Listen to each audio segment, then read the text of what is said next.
So this afternoon I'm joined by Raul Revuelta, who is the CEO of Grupo Aeroportuario del Pacífico, more commonly known perhaps as GAP Airport Group, who are one of the three largest airport groups in Mexico and have been trading for many years now very successfully. Raul, it would be really interesting if you could just sort of share with us, how did GAP come about in the beginning? Because many will be interested in the concept of the consortiums. Okay, thank you, John. I would say that GAP begins in 1998. The Mexican government at that moment made the decision of the privatization of 12 airports in Mexico. That was the group of airports that GAP won in a bidding process. The main airports of GAP are Guadalajara, Tijuana, Cabos, and Vallarta. Guadalajara is the second biggest city in Mexico. Tijuana is just ahead in the border with the United States. Over there, we have a unique infrastructure that is called the Cross-Border Express, a national airport that operates over there. Cabos and Puerto Vallarta are two of the most important leisure destinations on Mexico. Also, as GAP, we began our international expansion in 2015, and we began operation of the Montego Bay Airport at Jamaica. Also, 1 year ago, we began operations on the Kingston Airport in Jamaica also. So GAP has a history of more than 20 years, really a completely successful history for the company. For sure, with all the great moments and all the crises in all these 20 years, but I mean, really a company with a great success that in the last year managed more than 50 million passengers in our 14 airports. Wow. And the head office is in Guadalajara, I think?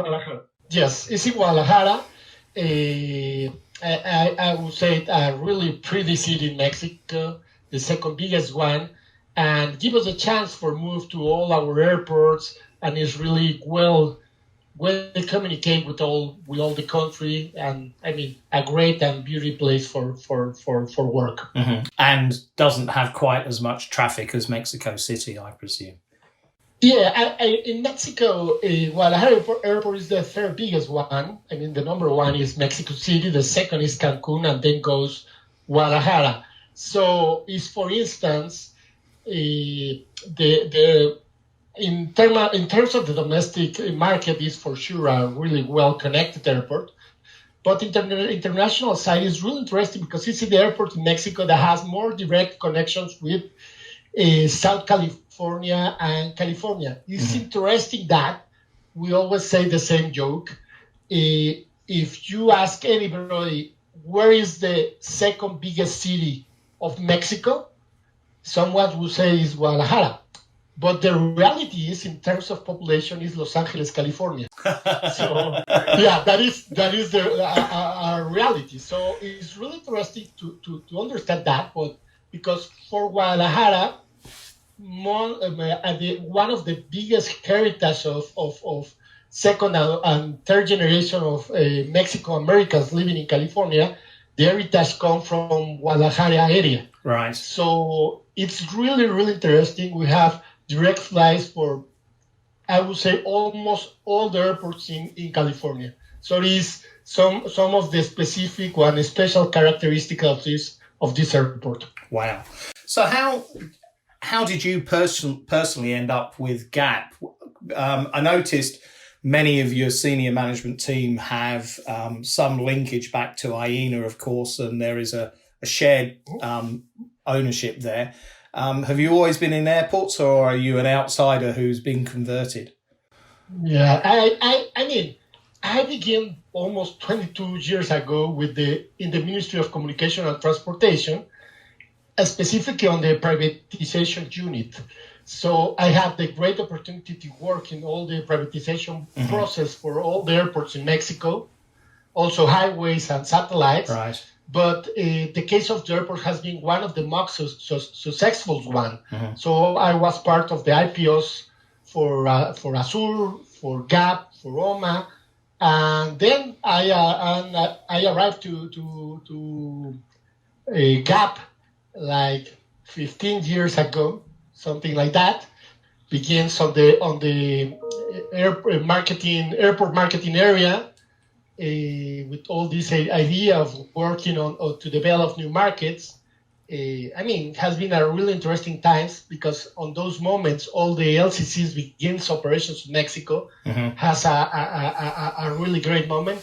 And after that, I began to be commercial officer for the company, taking all the decisions about not only the aeronautical side of the business, but also the commercial side of the business. Yeah.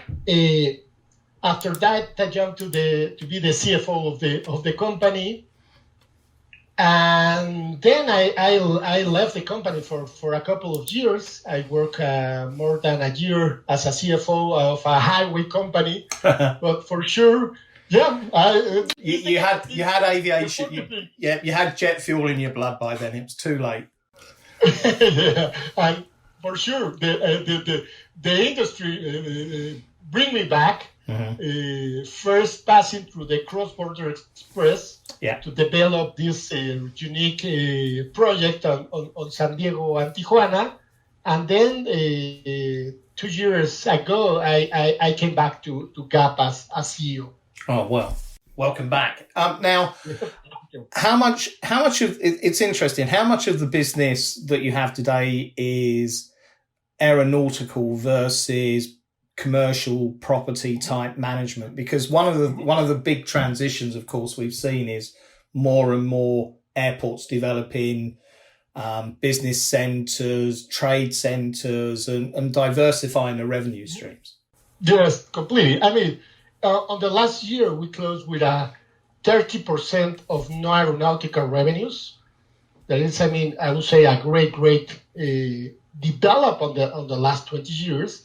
Just for taking like a point to compare, when GAP began the operations of the airports 20 years ago, less than 2% of the revenues came from the non-aeronautical.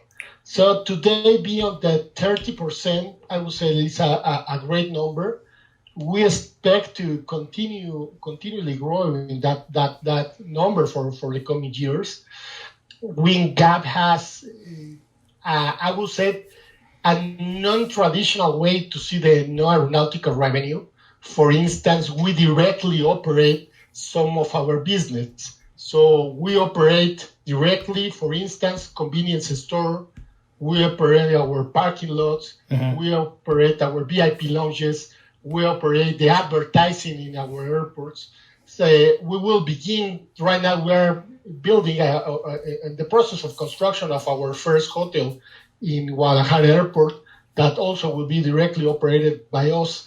So it's a little different than other airports company in the world, because at the end of the day, my day begins talking with or bargaining the price of a Coke and end with a discussion of slots in Guadalajara. So it's really interesting. A mixed bag of things to discuss. And I was intrigued because I was looking at your website and you have this GAP Foundation which you run, which is a charitable part of the airport group, isn't it? Could you share something about that? Because I think it's intriguing and interesting to see those sort of social responsibilities you have. Yes, for us, the main part of the foundation is related with the education. Mm-hmm. So we think that the best way for us is social growing and possibility of growing in the time of the life of any guy is directly related with education. Yeah. So we began with 3 elementary schools, 2 in Guadalajara, 1 in Los Cabos, that mainly goes in a very in poverty areas. The idea is to give a high quality education for kids on this area. We also give all the support, not only for the books, for the education, but also for the all the food and the needs of feeding of these guys. So today we are opening our first mid-secondary school in Guadalajara. Also, we are having what is called community centers, are centers in all of our airports where you could get education for free.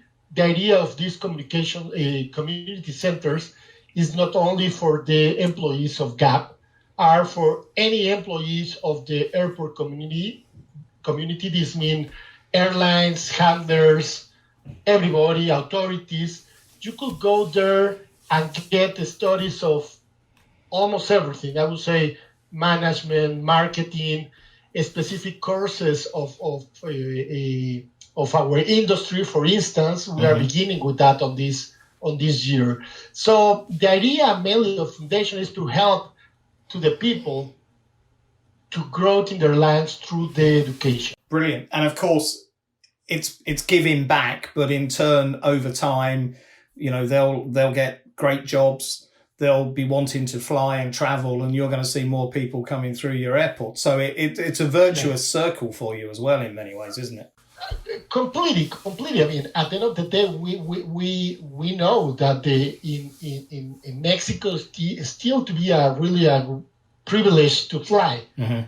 We know that if more people has more money, we will have the chance for in the coming years, in the long term, to begin to see more people in the planes. Yeah. So in some way, is this virtual cycle around the airport area, where also someone without education that also begins, for instance, on the cleaning services team, mm-hmm.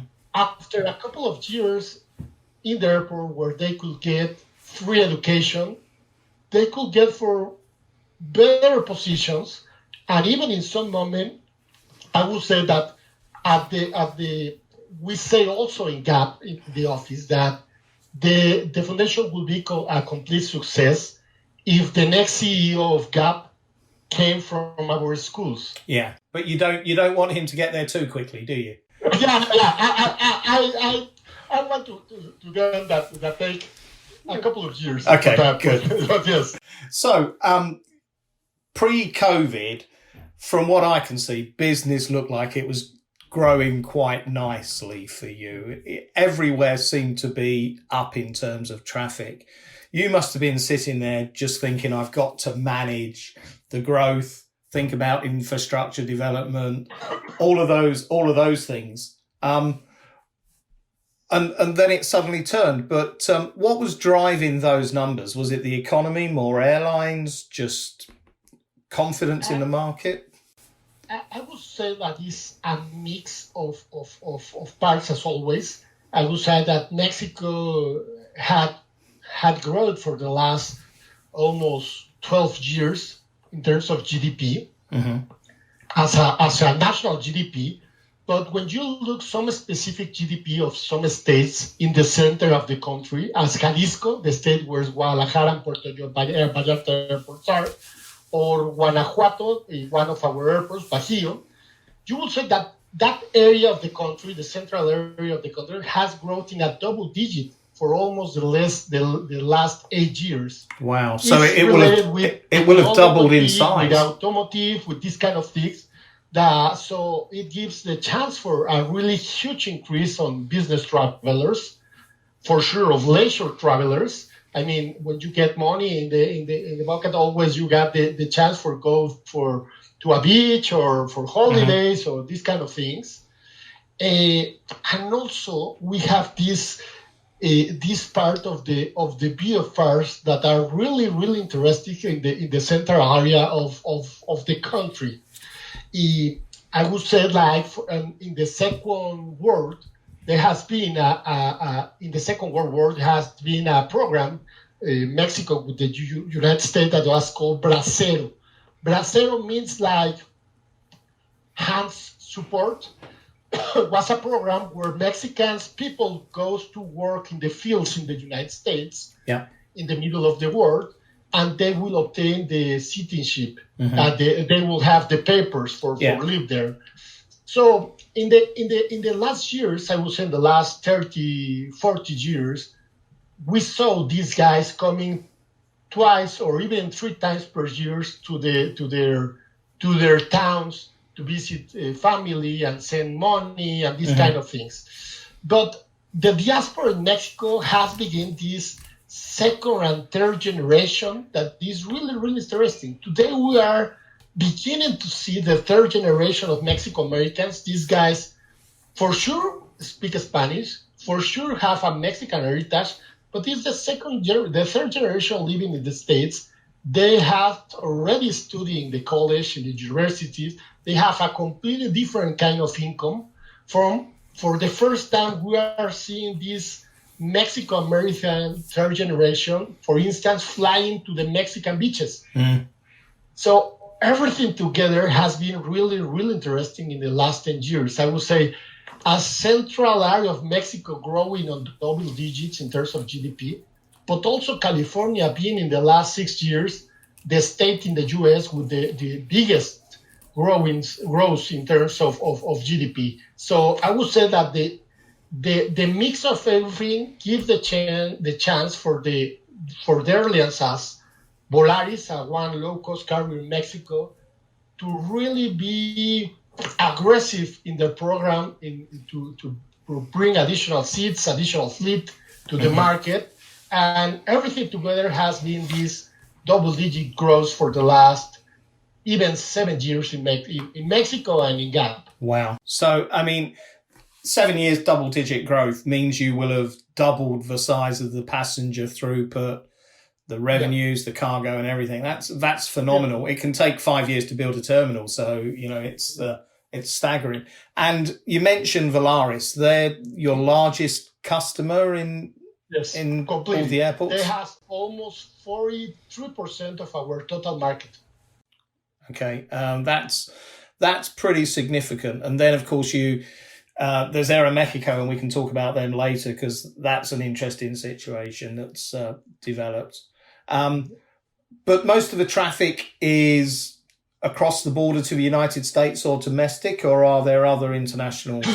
I would say that is one of the great parts that GAP has is their portfolio. At the end of the day, we have, for instance, Cabos and Vallarta, that almost 85 of the passengers are international passengers. Yeah.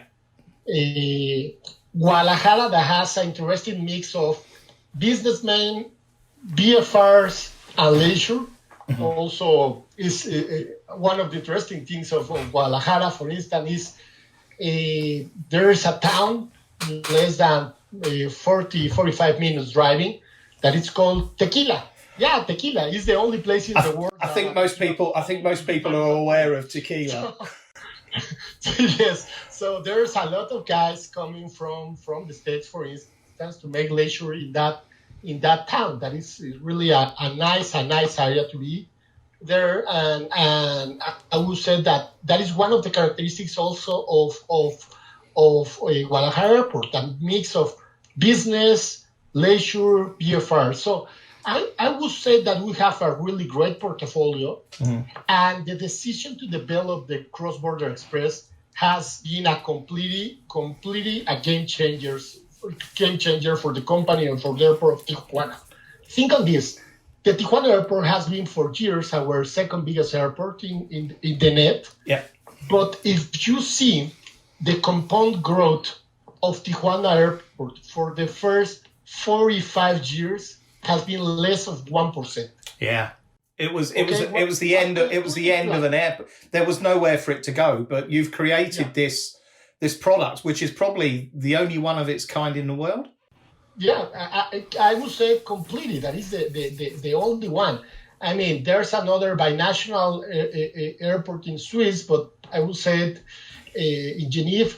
But this is just, I would say, an airport that, yes, is owned by France and Swiss, but it's not really, you don't see the border where you are crossing anything.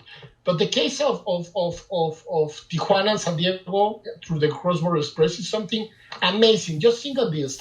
On the airport, we went from the 3 million passengers to for almost 9 million passengers in less than 3 years. Wow. And when you think of this, the Tijuana border is really another something to study. Tijuana border is the crowded border in the world in terms of crossings all the day. So the idea of using Tijuana Airport for a gateway as a door for all the South California market has been a complete success. Just some of the key parts that happens from 3 million passengers to 9 million passengers in less than 3 years. For instance, on the past, Tijuana Airport or pre-cross-border express, Tijuana Airport has not any services to the Mexican beaches. Today, we have all the Mexican beaches from Tijuana. We have Cabos, Vallarta, La Paz, Acapulco, Cancun, Huatulco, all the different Mexican beaches. So today, I would say that day by day, we are transforming the Tijuana Airport as a secondary airport for San Diego Airport, but also as a really great way to catch all the Mexico-American area of the South California through Tijuana. For instance, if you one of these guys that lives around San Bernardino, one of the towns close to Los Angeles, and you want to go to your heritage town, to Zacatecas. In the past, you should drive 1 hour to Los Angeles Airport and then fly to Mexico City and then connect to Zacatecas. Today, you could drive less than 40 minutes to Cross-Border Express and has 2 direct flights to Zacatecas from Tijuana. Wow. So I would say that has been a complete game changer. And it's really interesting how the airport has been, I would say, complementary.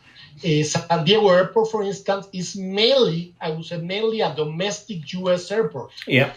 Has only a couple of services. I think one to Asia, one to Europe. Yeah, there's a British Airways flight. Yeah. And Tijuana is the really interesting point of this is Tijuana, just after Mexico City Airport, is the airport with more direct routes on domestic market in Mexico. Wow. So you could go to any place in Mexico from Tijuana. So has been also a really interesting complementary services within both airports. We also work really close to the San Diego airport. I mean, because at the end of the day, we understood after a couple of years of understand the market that we are perfectly complementary. So we are seeing guys, for instance, flying from towns in Mexico to Tijuana, crossing to San Diego, taking a direct shuttle that we have in Cross-Border Express, taking you to San Diego Airport, and then flying with Southwest to any other place in the States. So working together, you've created that sort of product. It seems like you were, right place, right time. Everything was doing really well, and then come March, COVID appeared. Yes. How quickly did the market change in Mexico? I mean, in the rest of the world, we see and hear that Mexico remained open.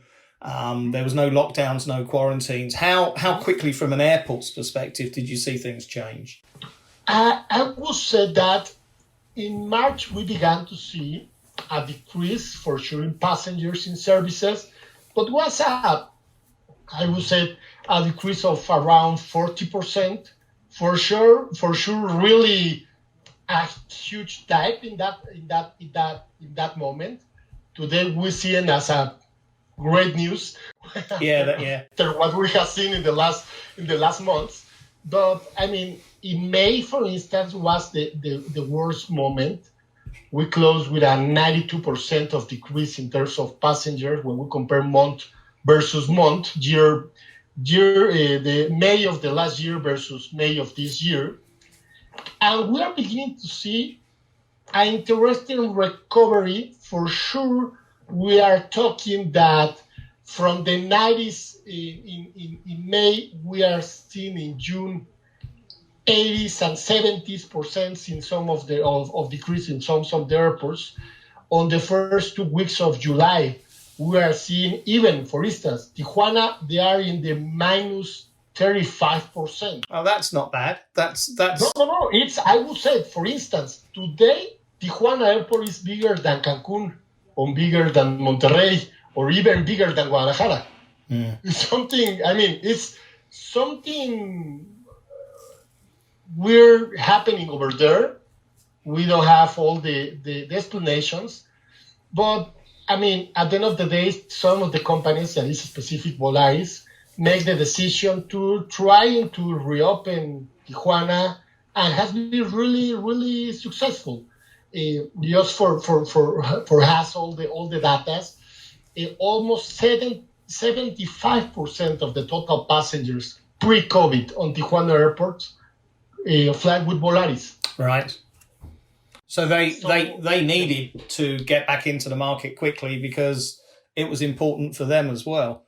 But what about the other airlines who fly across your airports? I would say that the different airlines make different decisions because at the end of the day they have different characteristics. I would say, for instance, Tijuana Volaris has been the in the last 4 months, or I would say in the COVID stage, there has been the biggest airline in terms of passengers in all Mexico, because they keep flying some specific routes, and they has been for I would say, for a big difference, the biggest company in Mexico.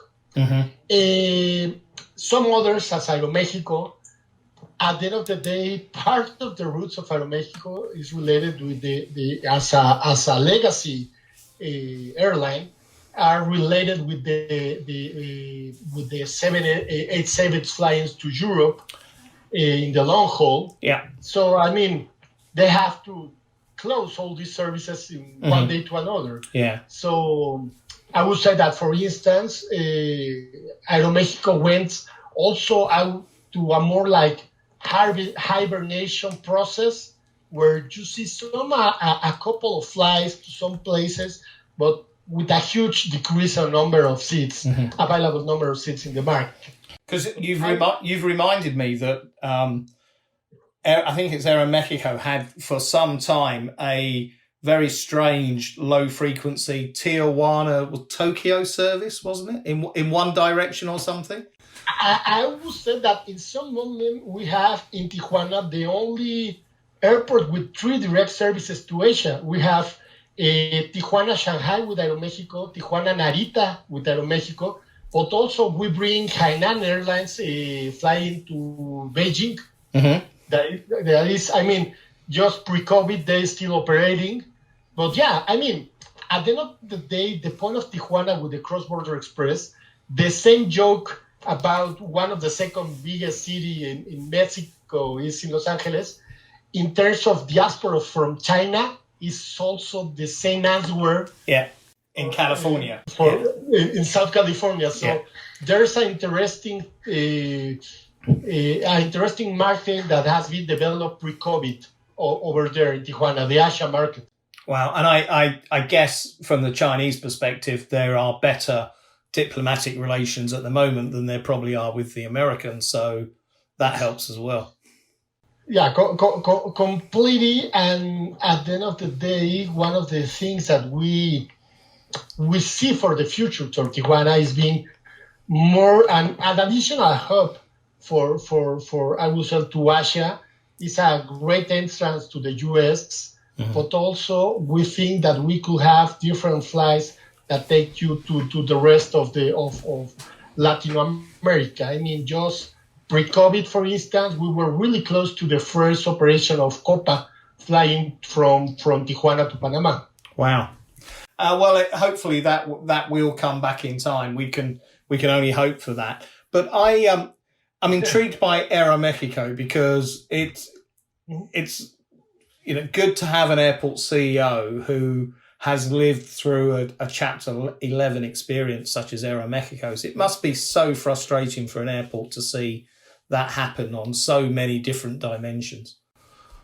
Yes, it's terrible. I would say when you see the great fleet that Aeromexico has, the 787s, that is one of the best options for the long haul flying from different parts of Mexico. I would say that it's terrible in some ways. As an airport, it's terrible to see how disappear for one day to another a bunch of seats. One of the plans that Aeromexico has in mind in the Chapter 11 is a huge decrease in their size of their fleet. Some of the news that this Aeromexico CEO has made of the statements that the Aeromexico CEO has made to the market, that they will decrease between 40 to 45% the size of the fleet.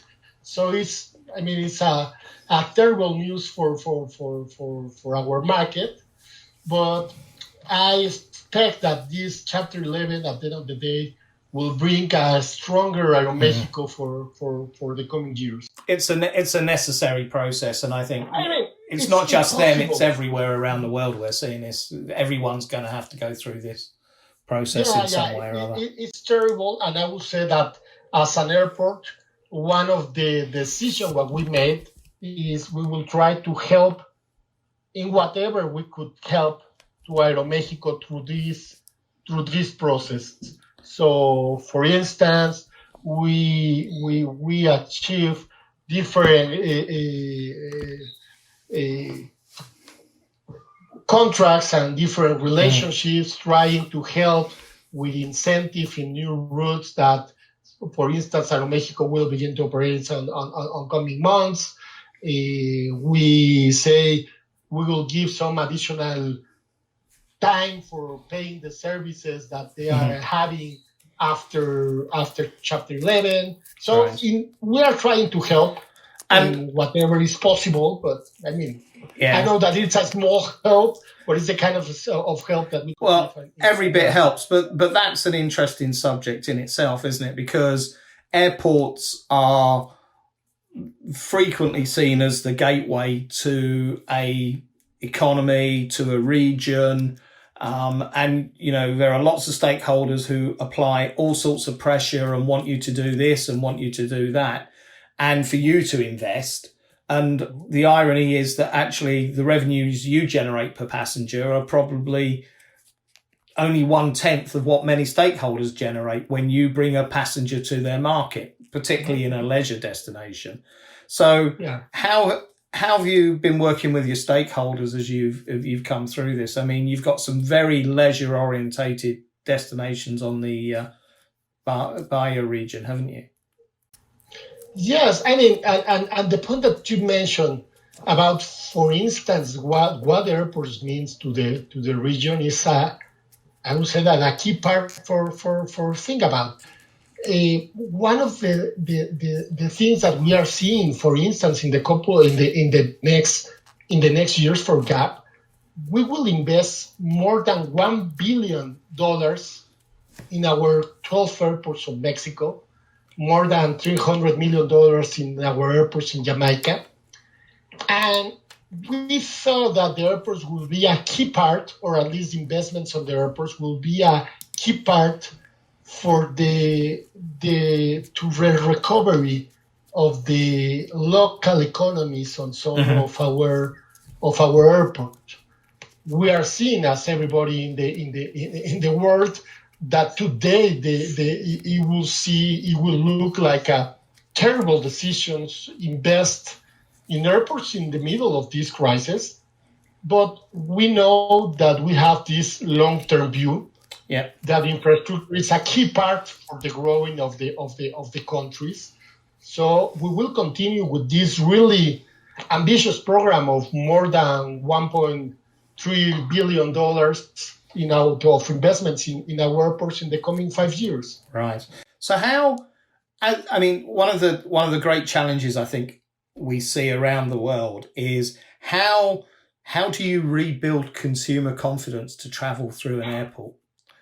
Because we hear so many messages from different authorities, do this, do that. Different airlines have different policies. How do you work your way through that and rebuild confidence? Yeah, that will be the key part of the recovery of the market. For sure, we are working with all the different procedures that around the world has been developed by IATA, by ACI.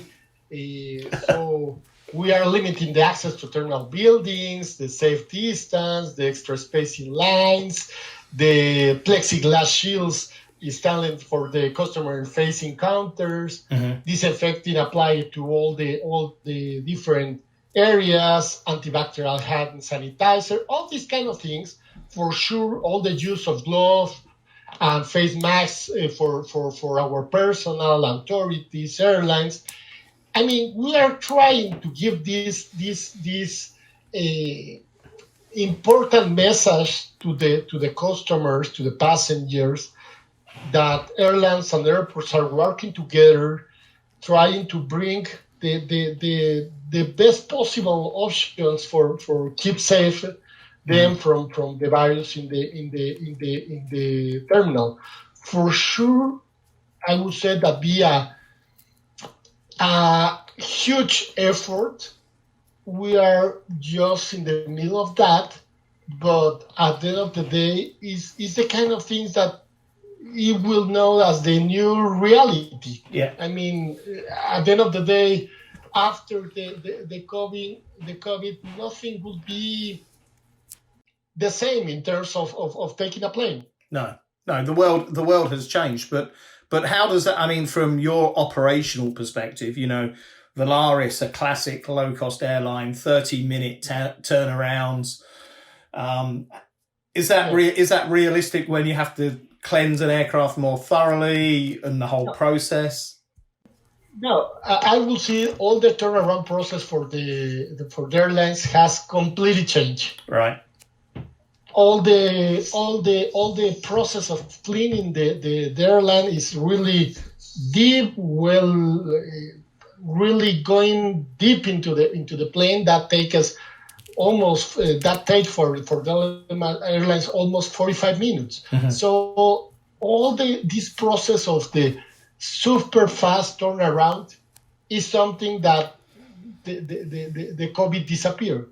I mean, it's part of the past, I would say. So you're going to as a part of the past, yes. You're going to have to keep your airports open longer then, so that they can still operate the frequencies. Yes, I would say that is also. I mean, I think that will be one of the changes that we're gonna see in the coming months or even years. It's a great moment to rethink the assignation of the slots. At the end of the day, we are, for instance, in some of our airports in Guadalajara or even Tijuana, when we see a lot of overnight services for the fleets in our airports, that made us a huge peak hour in the first hour in the day. Yeah.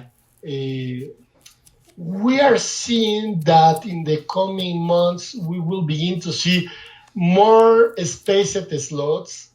So if in the past I give us slots of 35 minutes per plane, I think that we will be closest to 45 minutes.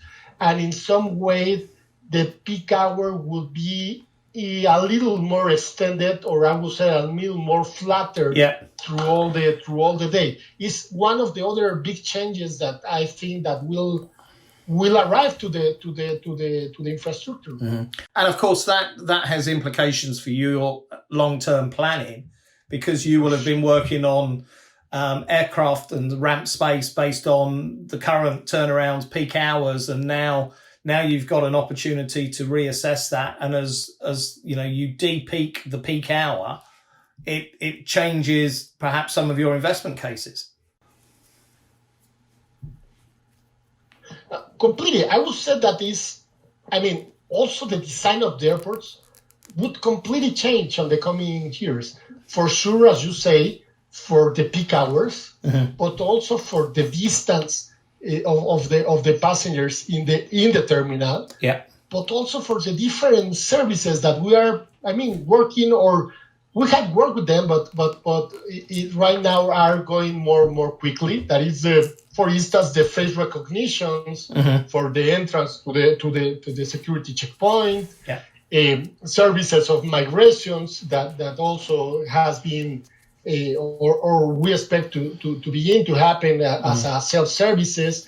So I think that will be a lot of changes happening in the airports, just due to the fact that the world changed. Yeah. So, for instance, we are launching in 3 more weeks our app for the food and beverage services. So one of the things that you will begin, it will begin to happen in the GAPS airports is that as a passenger, you could pre-order in app and the food will arrive to your gate. Wow. So it's the kind of things that we need to really change our model because the reality changed. So I would say that the airports in a couple of years would be something, I would say, really different. A lot of the changes has happened in different parts of the world, but all of these crises will accelerate completely all the digital transformation of the airports and the services in the airports. Well, it will certainly have your innovation director frantically looking at every aspect of the operation and finding new ways to do things. How, we're going to get past this, the industry is going to recover and GAP's going to be a big player in that. When you do decide that you've had enough, and one of your students at the foundation is going to take your job. Yes. What is that piece of advice you're going to give him as you vacate your desk and he takes over? I would say that the innovation, to be really flexible to the change, and the use of the technology as the main tool for transformation of the company will be the key part. One of the things that all the crises show us and all the virus show us is that everything could change really, really, really quickly. Yeah. And it's as a company, you could not change. For sure, your company, your results could be really jeopardized. So for me, to be flexible and to be innovative will be the key factors for the coming years. And in terms of the network of all of your airports, I remember from many years ago one of the great targets that GAP Airports had was a Guadalajara Madrid service. And it's still not there. Is it it must at some points have been in touching distance and really, really close. But there must be enough market, mustn't there? Yeah, for sure there was. It's a huge market, and I would say that we were really, really close, and we were. It's terrible to say, but we was a couple of months for announce it. But also, I would say that has been also different services we have developed on the last years. For instance, in Los Cabos. Yeah. For the first time, we have direct services to Europe. Yeah, you have TUI have done a program for you. Yeah, that is really it's doing great. Also, a second focus for us would be the direct flights from Asia to Tijuana and the flights from a hub as Panama to Tijuana. That will give us also the big chance for develop all the potential that the cross-border express at Tijuana Airport has for our net. Yeah. So I would say that these two parts will be really important in our strategy for the coming years. And I would say that for sure we will be really expecting all the changes, because at the end of the day, also the industry has changed, the airlines has changed, the possible fleet and the fleets around the world will decrease, or at least will operate less on the next months and even years. So I mean, we will keep our flexibility in our programs, trying to bring these strategy services of the new reality to our airports. It must be quite a humbling position, because I remember the original tender for the 3 airport groups, the SCT program, and some of the personalities involved in the government, who are best probably not mentioned. And to see where over the course of the concessions you've got to now is just phenomenal. You must be so pleased with what's happened. And your shareholders, of course, even more pleased. Yeah, for sure. Completely. I mean, I would say that when you see the history of the last 20 years, it's huge in terms of the investments, in terms of the radical changes on the airports, in terms of the size of the markets. I would say that we are really happy about our past, but we are really focused on the future. And in GAP always we say that the best is yet to come. Yeah. So we are expecting the best for the coming years. We are making our part to pass through all these crises and be ready for the recovery, and be ready for the next movement, and be ready for develop the new program or the new innovation that will change completely the experience of our passengers or the business model of our company. Brilliant. Raul, it just sounds such an exciting time. Thank you very much for the opportunity to chat and discuss it. Super. Thanks.